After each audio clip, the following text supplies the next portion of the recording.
À l'écoute de Radio Mali, il est 13h, c'est l'heure de votre journal de la mi-journée.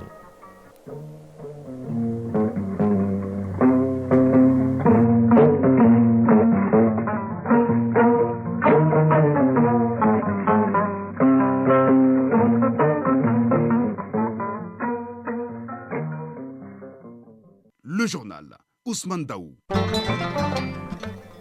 Mesdames et messieurs, bonjour. À la une de ce 13h, à l'unisson des cœurs et des esprits, les chrétiens du Mali, à l'image des chrétiens du monde entier, ont célébré Pâques hier tout en priant pour la paix au Mali. Pâques, c'est la plus importante fête chrétienne qui intervient après 40 jours de carême et de pénitence qui marquent la résurrection de Jésus-Christ sur la croix. Dans notre dossier de ce lundi, le téléphone portable sous sa facette de nuire à son propriétaire. Brahma Traoré nous dira comment le portable qui est devenu le meilleur ami de l'homme peut lui être préjudiciable dans les lieux publics. Hors du Mali au Sénégal, élu il y a quelques jours, le 5e président du pays, Bassirou Diomaye Faye, va prêter serment demain pour un mandat de 5 ans. En Turquie, lors des municipales d'hier, le parti du président Recep Tayyip Erdogan a perdu les deux grandes villes du pays, Ankara et Istanbul. Le sport sera l'affaire de Fotigi Tunkara qui nous parlera de la fin du tournoi de l'amitié en basketball prévu aujourd'hui et en football les quarts de finale de la Coupe du Mali et la défaite du Stade malien de Bamako en quart de finale allée de la Coupe de la Confédération ici à Bamako, 2-1 face aux Ghanéens de Drum FC. Voilà pour le sommaire, dans un instant les détails. Lundi 1er avril 2024, mesdames et messieurs, bonjour et merci d'avoir choisi Radio Mali pour vous informer. Bienvenue à ce 13h.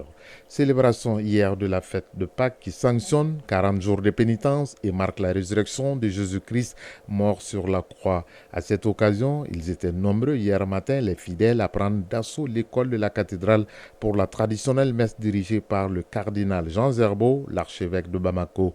Un moment de communion et de convivialité mis à profit pour rappeler le sens de cette fête religieuse. Timogo Konati. Atmosphère festive ce dimanche à l'école de la cathédrale de Bamako. Des fidèles chrétiens à l'unisson se retrouvent ainsi pour la traditionnelle messe, histoire de célébrer la fête de Pâques qui marque la résurrection de l'apôtre Jésus-Christ mort sur la croix. Toute une signification pour les fidèles.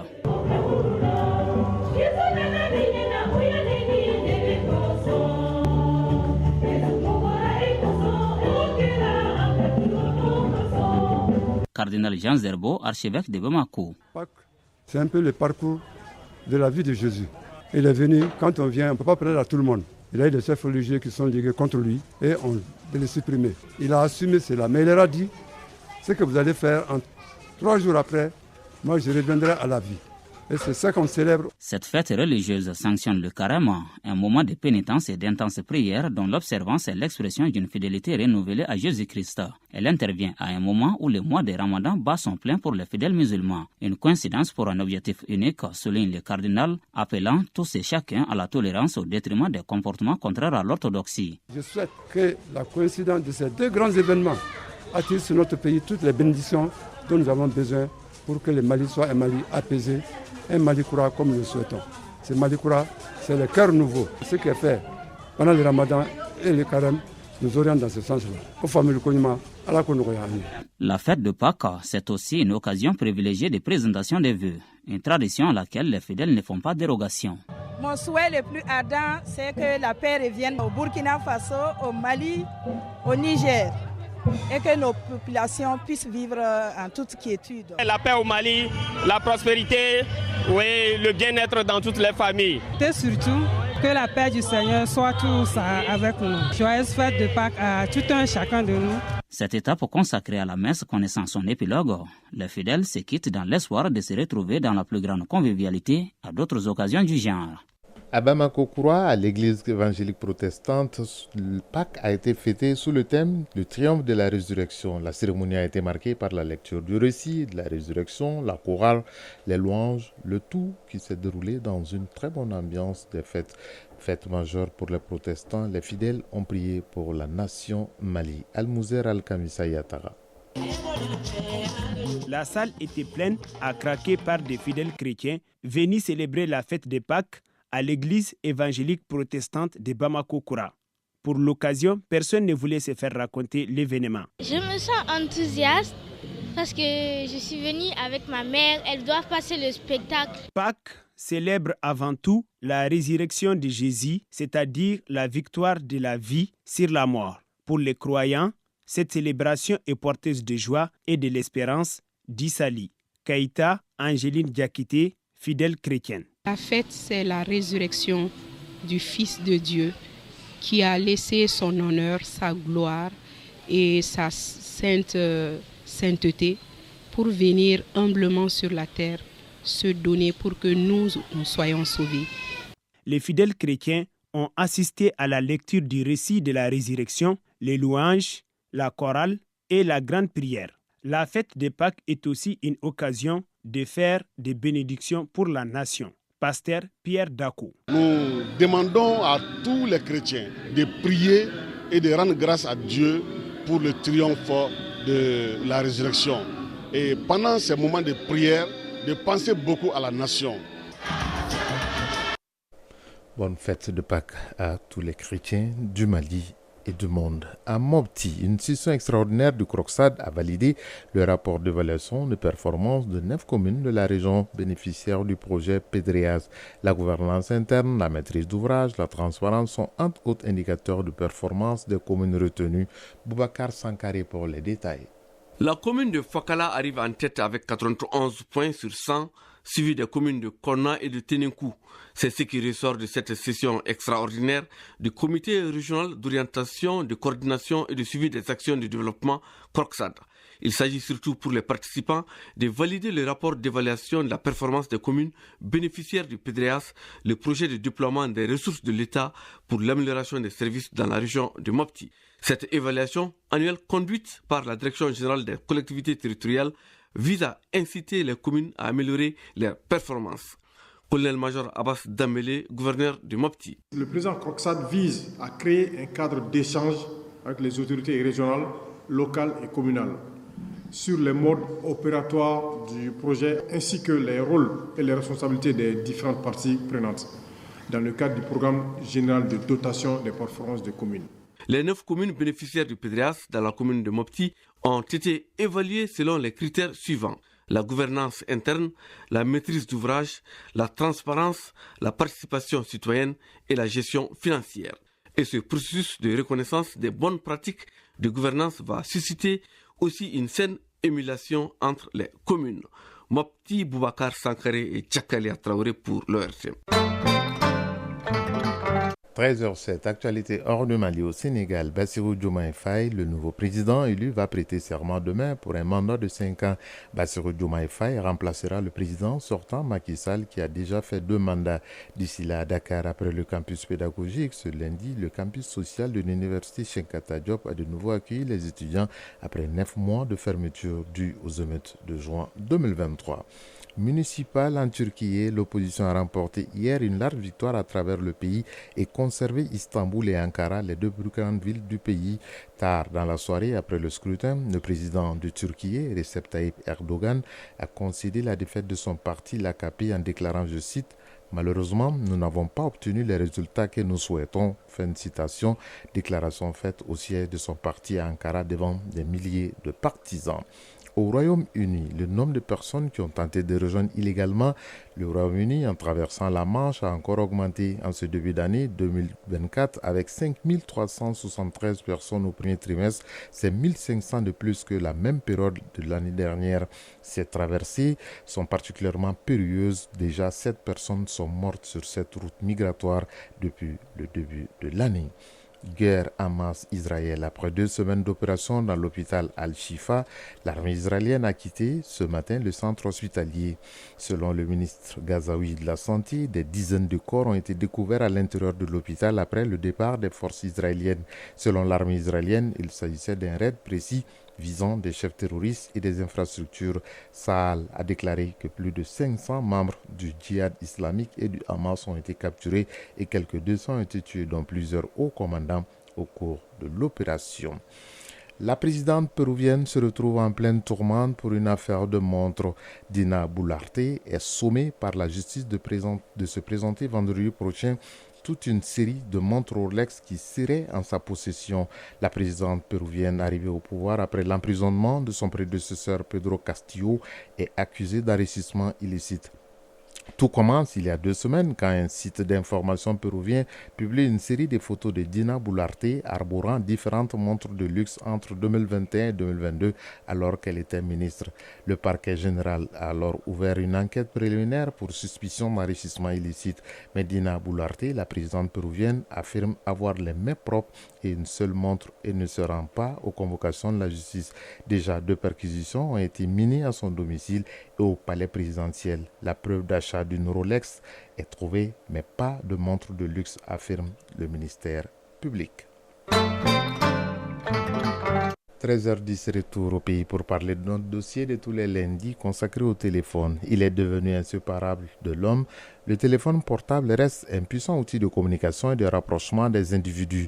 Mais quand les sonneries de cet appareil sont entendues là où on les entend moins, dans les réunions, les mosquées ou entre autres lieux de regroupement, les sonneries des téléphones perturbent et attirent les regards des approbateurs.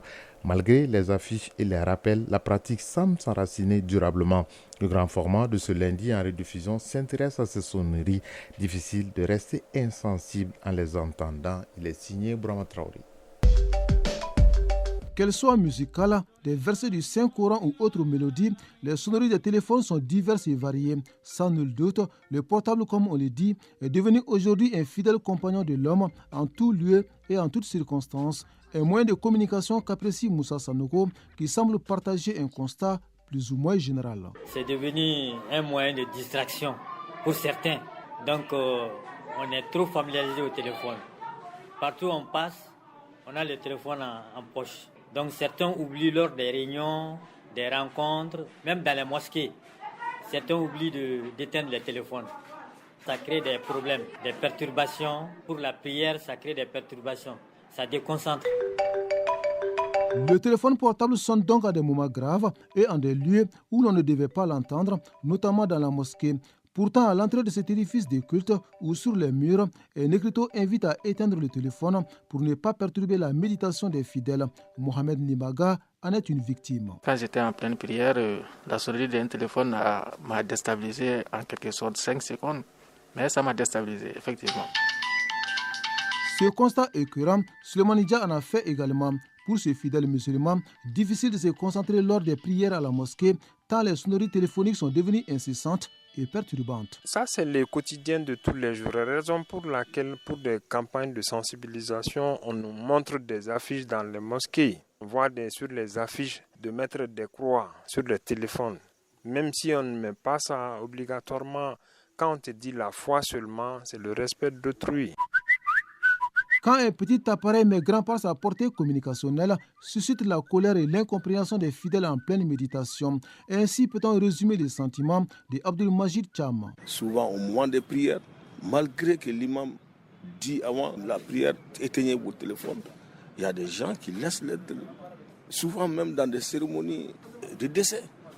Au moment où on est en train de prier sur le mort, un téléphone sonne. Et c'est quand même un peu trop. Un peu trop, car le silence et le recueillement doivent être des mises dans cette rencontre entre le croyant et son créateur. Mais quand les sonneries des téléphones, souvent très musicales, remettent en cause cette sérénité. Les gens doivent faire attention en mettant leur téléphone dans ces circonstances-là en mode silencieux ou l'éteindre carrément. Comme on le dit, votre liberté s'arrête où commence celle des autres. On ne peut pas comprendre actuellement quand même que les gens se comportent de la sorte. Ayant facilité la joignabilité partout, le téléphone portable est-il devenu un dérangeur public? Dans beaucoup de lieux de culte, la réponse est affirmative. Ce citoyen rencontré a une autre explication. D'autres font ça en guise de se faire voir. J'ai un tel téléphone d'une telle valeur. C'est vanté, or que ce n'est pas normal. Ce n'est pas normal et c'est même interdit par la religion musulmane. Car la maison de Dieu mérite plus de respect et de considération. Pour l'imam Ibrahim Diakité, les fidèles doivent s'éloigner de cette pratique. Puisque de fait que je concentré, je déconcentré. C'est un péché que son téléphone sonne en pleine prière. Parce que cette sonnerie déconcentre les fidèles alors que la prière recommande la concentration au maximum.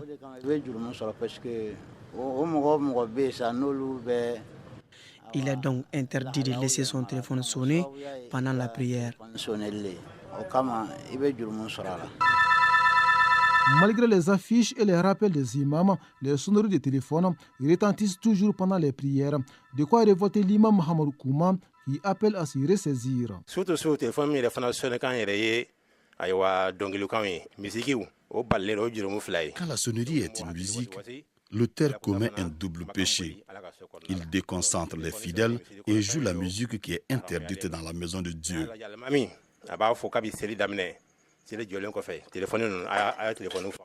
Alors qu'avant le début de chaque prière, l'imam invite toujours les fidèles à éteindre les téléphones. Malgré tout, les téléphones de certains perturbent la prière.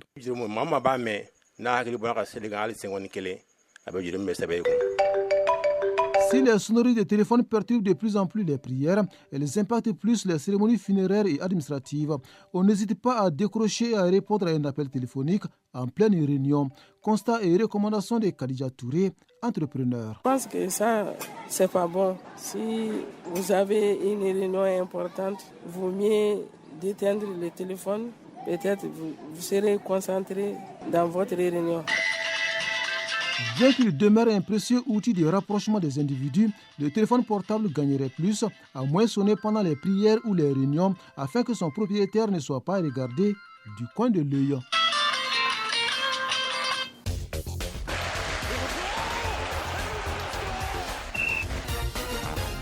Ce générique annonce la page sportive de ce 13h et dans quelques heures au Palais des Sports Salamatou Maïga, fin de la première édition du tournoi de l'amitié en basketball U18.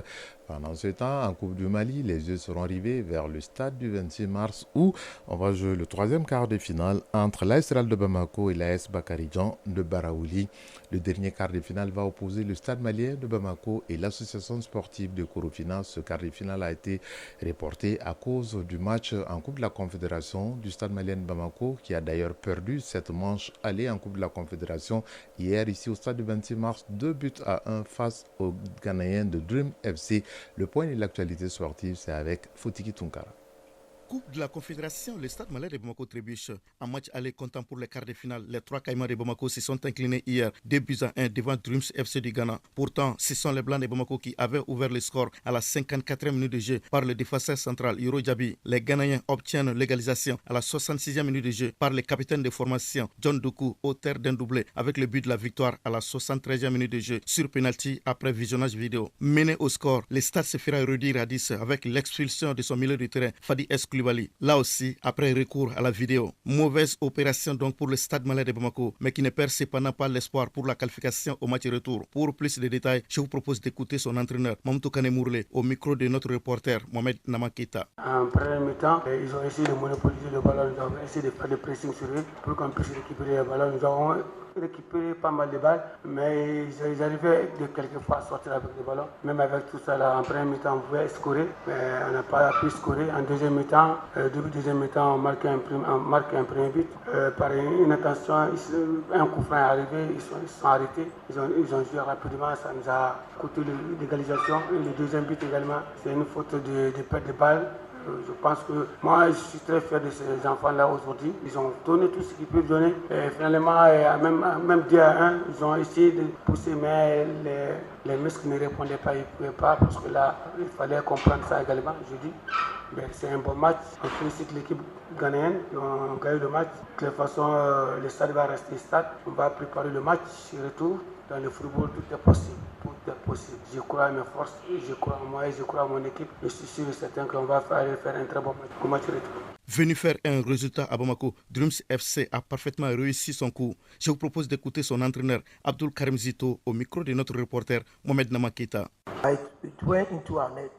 La clé de ce match pour nous, c'était d'abord notre concentration. Nous étions très concentrés sur notre sujet, avec la possibilité pour nous, quand on venait ici déjà, de partir avec deux possibilités de résultats, soit un match nul ou une victoire, mais la défaite n'était pas envisageable à notre niveau. Et quand nous avons encaissé le premier but, nous nous sommes découverts, nous avons continué à jouer, continué à attaquer, et c'est sur la base de notre discipline technique que nous sommes parvenus et à égaliser, mais en plus à marquer un deuxième but.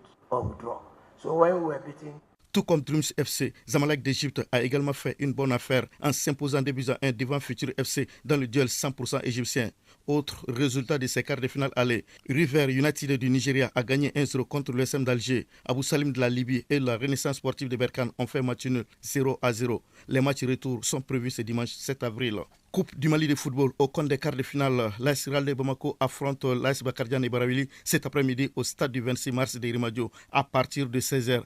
Initialement prévu vendredi dernier, ce match Real Bakardian se joue finalement ce lundi. Principal enjeu de ce match, les tickets de qualification pour les demi-finales. Le dernier quart de finale, non le moindre, qui devait opposer les détenteurs du trophée Stade Malais de Bamako à Asko, est reporté à une date ultérieure. C'est là en raison des quarts de finale aller de la Coupe de la Confédération où le Stade Malais de Bamako a joué hier contre Dreams FC du Ghana.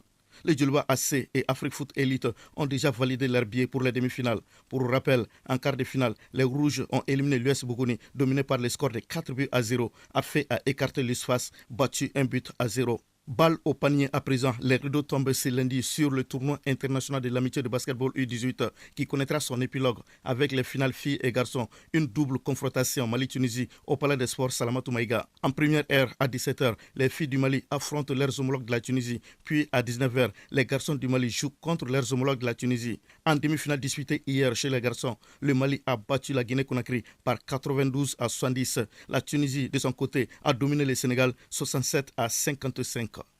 13h20 pile à Logo-Kakoulou et à Dramane, deux localités situées dans la région de Kaye. Ce journal prend fin. Il vous a été présenté et réalisé par Ousmane Daou. Mise en onde, Astan Kamara. Mise en ligne, Sekou Traori. Prochain rendez-vous avec l'actualité, c'est à 20h30 à cause du mois de Ramadan, pas de 22h30. Donc notez bien le rendez-vous, le 20h30. Ce sera la troisième édition de votre session du journal parlé ici à la Radio Nationale. Bon après-midi, bonne suite de Ramadan à toutes et à tous. Chacun de nous ne peut être une étoile, mais tâchons de briller pour éclairer là où nous sommes. Tout le plaisir a été pour nous de vous servir et à très bientôt.